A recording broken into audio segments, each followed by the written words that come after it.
And then we get into Colorado State. And Dude. I mean, that started getting the headlines before the game started with, coaches talking about people's mamas and No, dude, taking out the sunglasses and hats. I hats and apologize. everything. And then, the chaos ensued. The tensions were boiling over, and then Travis Hunter gets hit and crazy overtime game there. Colorado pulled it out 43-35. Right. What do you Well, see from that one? let's start with the Travis Hunter hit. It's 100% a dirty hit.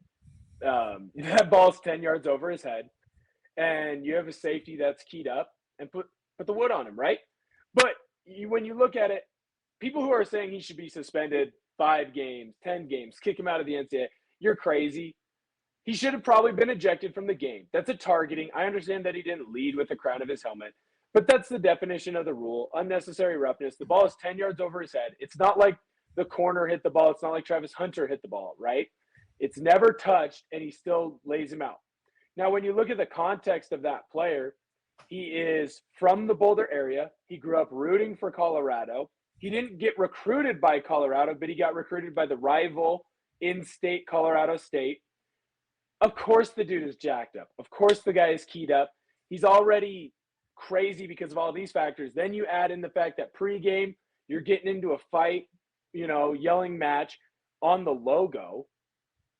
Of course this dude's going to be jacked up, ready to go.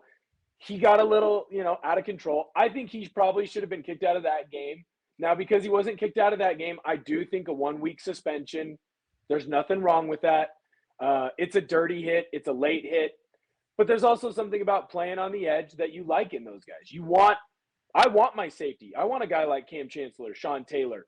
They're playing on the edge. There are going to be times where you take some penalties where, hey, you got to live with it because that's what that player does. They play on the edge. It's like having a pitcher like Nolan Ryan. He's going to come out and he's going to throw heat. He's going to throw hard. But if a couple guys hit him or, someone stares at that home run for too long, he's going to go bean him later. It's something that you have to live with. It's what makes them great.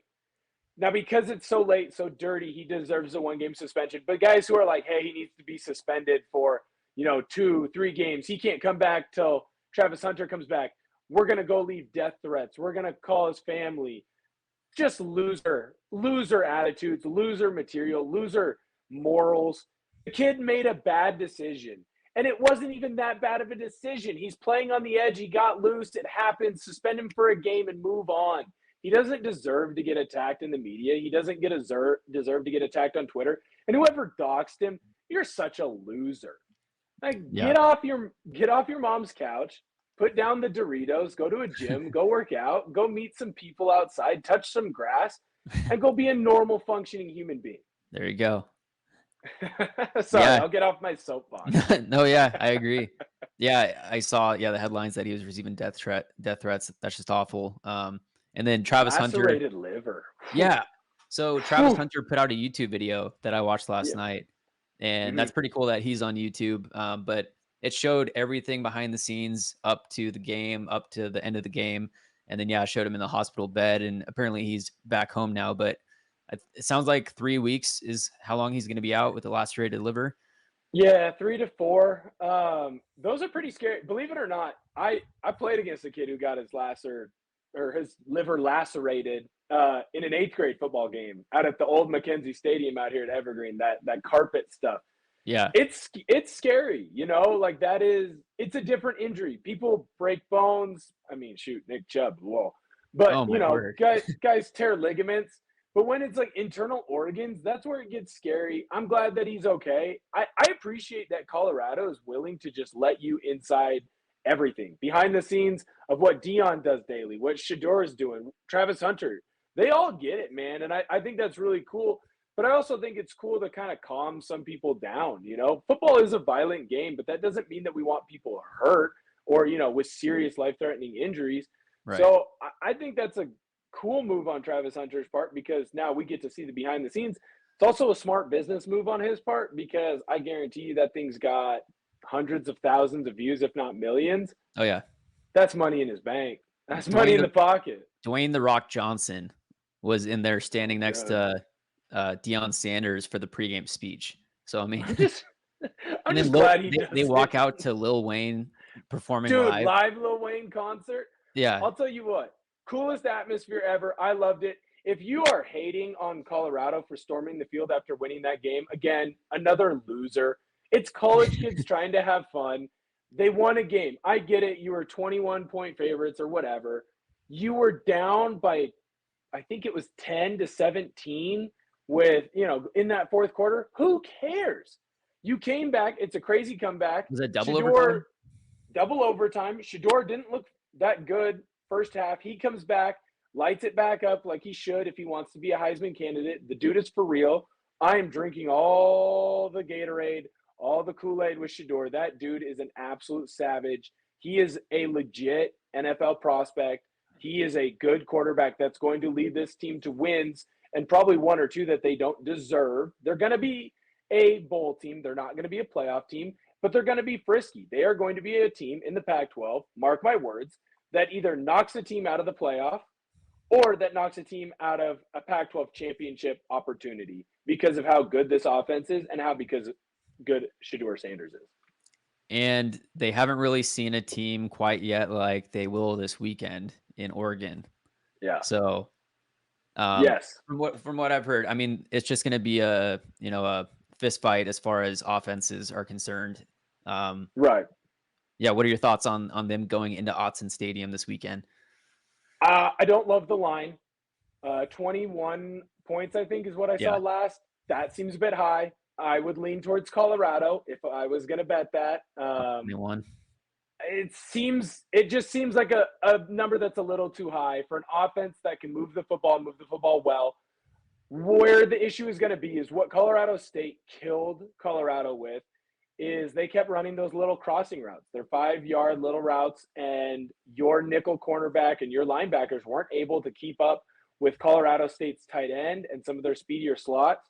Now you have to go up against Tez Johnson and Gary Bryant Jr. in the slot, two guys that are way, way faster than any slot that you saw at Colorado State. Oh, by the way, Oregon's tight end is Terrence Ferguson. He's got Colorado State's tight end by another inch. He's probably about 20 pounds heavier, all muscle, and he's a little bit faster than that kid as well. He's a legit pro prospect. So Colorado's got to figure out something to stop those short crossing routes, or else Oregon's just going to dink and dunk them alive, eat their lunch, and kill them. And if they do want to play up tight and they want to get that close, well, now you've got Trayshawn Holden and you've got Troy Franklin who can go deep at any moment. Bo Nix is a legit Heisman candidate. That running game at Oregon, it's getting better. It's a little different style than what they used last year. Last year was a lot more RPO. In Coach Stein's offense, he likes to be a lot more of get guys the ball in space. So you're going to see a lot more swing passes, a lot more Texas routes from their running backs that they can use as an extension of the run game, where you can just kind of flip it out over the middle to a running back when he's one-on-one with a linebacker, or you can flip it out outside if you want to get Bucky or Noah on the edge. Bucky Irving on the edge, he's one of, if not the most difficult running backs to stop. Then if you finally beat him up a little bit, then you've got Noah Whittington who can carry the rock. And then we're seeing a big output from Jordan James, the third back. He's a sophomore. Kid is an absolute stud. He's the power back of that Oregon crew. So there's just a lot of weapons that Oregon has offensively that they're going to have to keep up with that I just don't see Colorado being able to keep up with for the entire game defensively. So that means then offensively, you have to score every single time out.